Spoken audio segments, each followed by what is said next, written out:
Good morning, students. I hope you all are fine at your home. In today's class, we will start from where we have left in the last class. In the last class, we have discussed about mixture, solution, and concentration of solution. In today's class, we will discuss the first topic of today's class is suspension solution. As you can see on the board, I have written the definition of suspension solution. What is it? It is the solution where solutes are non-uniformly mixed. Means not in equal amount. Somewhere it is high to the other places. Somewhere you will not find the presence of solute. So this type of solution is called non-uniform solution, non-uniform mixed. So that type of solution is called suspension solution. For example, chalk and water. If you mix chalk with water, you feel somewhere there is the presence of chalk. At some place there will be no presence of chalk. So this is what that solution is called suspension solution. Then properties. The first property is it is a heterogeneous mixture. We have discussed in the last class what is heterogeneous mixture. Yes, the mixture in which particles are not dissolved easily. Okay? Those type of mixtures are called heterogeneous mixture. So it is a heterogeneous mixture. Second is particle can be seen easily by naked eye. The particles are so big that it can be seen easily by naked eye. And the third one, it scattered the beam of light. Means when the beam of light, or you can say when the rays of light pass through the solution, it scatter it, split into different direction. Then last one, it settle down when left undisturbed. If you don't disturb the solution, the solute will automatically settle down at the bottom. This is the properties of suspension. Now we will move to colloidal solution. As you can see, colloidal solution are the solution which are uniformly mixed. Okay, for example, juice. At every point you will feel the same taste of the solvent and solute which is mixed together. Okay, then the properties of colloidal solution. I have written two properties. There are four properties same as suspension solution. The first property is it is a heterogeneous mixture. Okay. Second is particles cannot be seen by naked eye. It is so small particle it cannot be seen by naked eye. But the third property is same as in suspension. It scatters the beam of light. And the fourth property is it does not settle down because it completely mixed, or you can say dissolve with the solvent. So it does not left and you settle down when left undisturbed. These are the properties of colloidal solution. I hope you have got the concept of suspension solution and colloidal solution. If you have any issue, you can ask me. Now we will move to method of solution. What are method we use to separate different types of mixture? First one is evaporation. In evaporation, what we do, we generally use this method to separate salt from water. We put the salt at the heat of the sun. After some time, this water present in the salt rises up and left this salt undisturbed, and this way we obtain salt. The evaporation is the method in which we use heat energy to remove the liquid present in the mixture or the water present in that mixture, and hence separate the mixture. In this way, we separate two mixtures.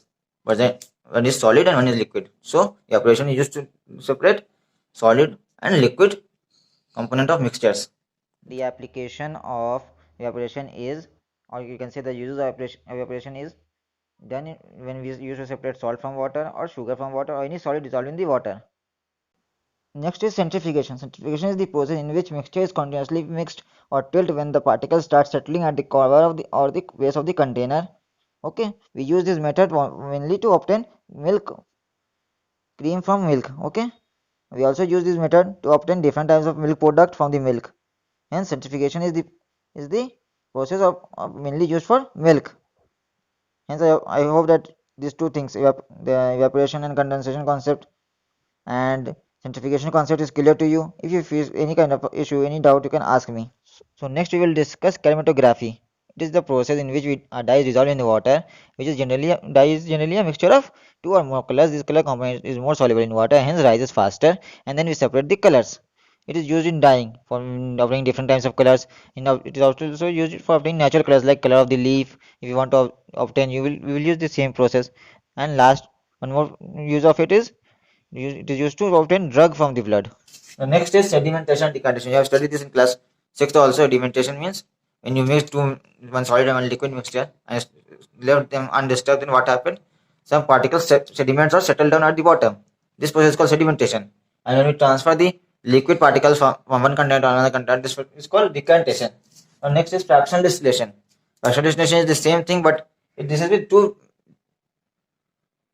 liquid which cannot be mixed. For example, if oil and water is there, then how you will separate them? We'll use the fractional distillation method. It is a setup in which what we do, we transfer the oil from one container to another without disturbing the water. Okay, so this method is called fractional distillation. The picture of this setup is given in your textbook. You can see there and understand. Next is crystallization. Crystallization is the method used to purify solid. In this process, solid is separated in the form of crystal. So crystallization process is mainly used, or its application is in purify sugar or salt in mixture.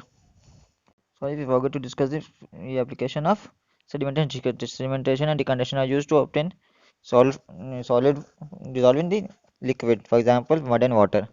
And the application of fractional distillation is obtaining oil from or the petrol from the water. Next, we will discuss sublimation. Sublimation is the process which is used to obtain a sublimable component from the mixture containing a non-sublimable volatile component. It is mainly used to, its main application is, or the solids that does sublimation is ammonium chloride and naphthalene. So this is what we have to discuss in this class. These are the methods of separation. First, again, I will repeat. First is evaporation, second is centrifugation, third is chromatography, fourth is sedimentation and decantation, fifth is fractional distillation, sixth is crystallization, and seventh is sublimation. So that's what we have to study in this class. If you feel any kind of issue, you can ask me. So in today's class, we have discussed colloidal solution, suspension solution, and methods of separation. So that's all for today. Thank you.